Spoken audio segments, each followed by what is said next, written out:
rain are happy to get out and stay from home. So we got a great program. It's my fellow Lion, Jim Smith, is going to talk to us about Charlie Birger. He spoke about it at Lions Club one day and said he was doing talks for the Heron Library, and I about cried. He hadn't done anything for us. So begged him to come, and he was happy to do it. So without further ado, I'll give you Jim Smith. Thank you, Erica. There are two kinds of historical sources that historians turn to: secondary resources, such as books by Paul Engel, and primary resources, such as the death accounts from the coroner. I'm going to pass around two coroner's reports, but I'd like to get them back at the end of the evening.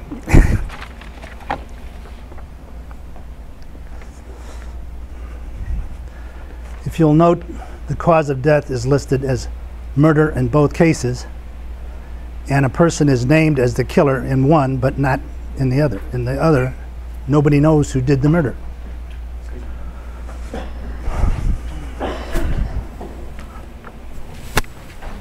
I'm going to give you a list of people that could have killed Whitey During, but nobody knows for sure.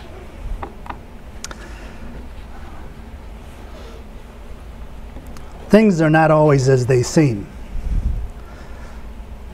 Quote, history is a pack of lies agreed upon, unquote. Henry Ford.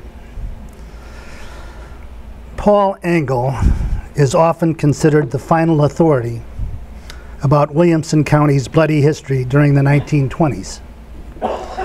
Bloody Williamson, his book, A Chapter in American Lawlessness, has been in print since 1952.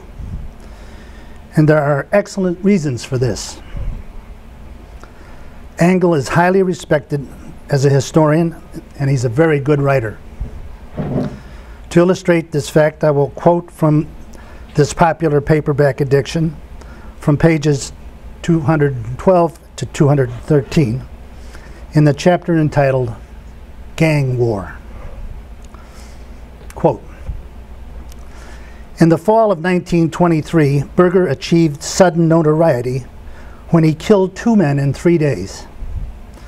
The first was a youth of 17, Cecil Knighton by name, who had worked for him as a bartender. Police, called as soon as the shots were heard, found Knighton dead, Birger standing over him with a shotgun in his hands. The next day, a coroner's jury brought in a verdict of self-defense.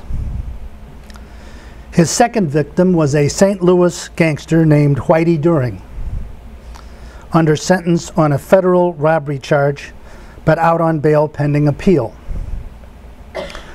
According to Birger's story, During called him out from his roadhouse, then fired at him when he stepped through the door. Birger fired back. During was mortally wounded. Birger, hit in the arm and the lung, recovered. Again, he was exonerated on a plea of self-defense. Let's examine the example of Engel's history. One of the most elementary obligations of historians or news journalists, for that matter, is to quickly tell their readers the who, what, when, where, why, and how. If possible, the why of the event under consideration. In addition, they